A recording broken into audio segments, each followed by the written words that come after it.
नमस्कार, मी प्रीती खंडागळे. आपण पाहता आवाज इंडिया मराठी. मुंबईमध्ये रिक्षा व टॅक्सी चालकांवर मराठी भाषा शिकण्याची सक्ती करण्याच्या निर्णयावर विविध प्रतिक्रिया उमटत आहेत. या संदर्भात काँग्रेसचे नेते संजय निरुपम यांनी या निर्णयाच्या पार्श्वभूमीवर आपली भूमिका स्पष्ट केली आहे. निरुपम यांनी सांगितलं की मराठी ही आपल्या महाराष्ट्राची ओळख, अभिमान आणि संस्कृतीचा अविभाज्य घटक आहे. या भाषेचा आदर करणं प्रत्येकानेच आवश्यक आहे. मात्र कोणतीही भाषा शिकणं हे प्रत्येक व्यक्तीच्या आत्मसन्मानावर आणि क्षमतेवर अवलंबून असतं. त्यांनी पुढे स्पष्ट केलं की आज हजारो रिक्षा चालक विशेषतः परराज्यातील मुंबईत आपल्या कष्टावर आयुष्य उभं करतात. ते मराठी विरोध करत नाहीत, उलट ते शिकण्याचा प्रयत्न करतात.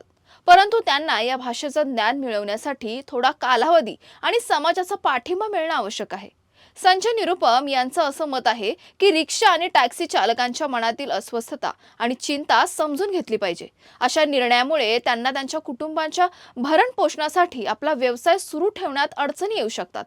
त्यांनी आशा व्यक्त केली आहे की महाराष्ट्र सरकार या निर्णयावर पुन्हा विचार करेल आणि या निर्णयास योग्य पद्धतीने अंमलबजावणी करण्यासाठी अधिक संवेदनशीलतेने विचार करेल. यावर संजय निरुपम यांच्याशी आमचे प्रतिनिधी किरण जाधव यांनी खास बातचीत केली आहे. बघूयात. माझ्यासोबत संजय निरुपम त्यांनी आज प्रेस कॉन्फरन्स घेतली. सर, आज आपण प्रेस कॉन्फरन्स घेतली, काय आज प्रेस कॉन्फरन्स घेऊन मी माननीय परिवहन मंत्री साहेबांना एक दुसरा पत्र पाठवलेलं आहे. त्या पत्रामध्ये मी असा आग्रह केलेला आहे की जो 1 मई पासून जो तुम्ही मराठी सक्तीचा डेडलाईन ठेवलेला आहे तो त्याला तुम्ही जरा 6 महिना पुढे ढकला.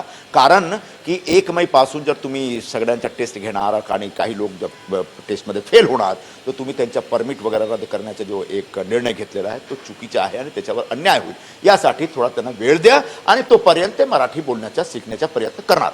ऑटो आणि टॅक्सीवाले खूप चिंतेमध्ये आहेत या विषयावरती. काही चिंता करायची गरज नाही. आम्ही त्यांच्या बरोबर आहोत आणि संपूर्ण महाराष्ट्र सरकार त्यांच्या बरोबर आहे आणि त्यांच्या जे काही अडीअडचण आहे आम्ही दूर करणार. हे होते संजय निरुपमजी. कॅमेरामॅन दत्ता प्रसाद, किरण जाधव, आवाज इंडिया.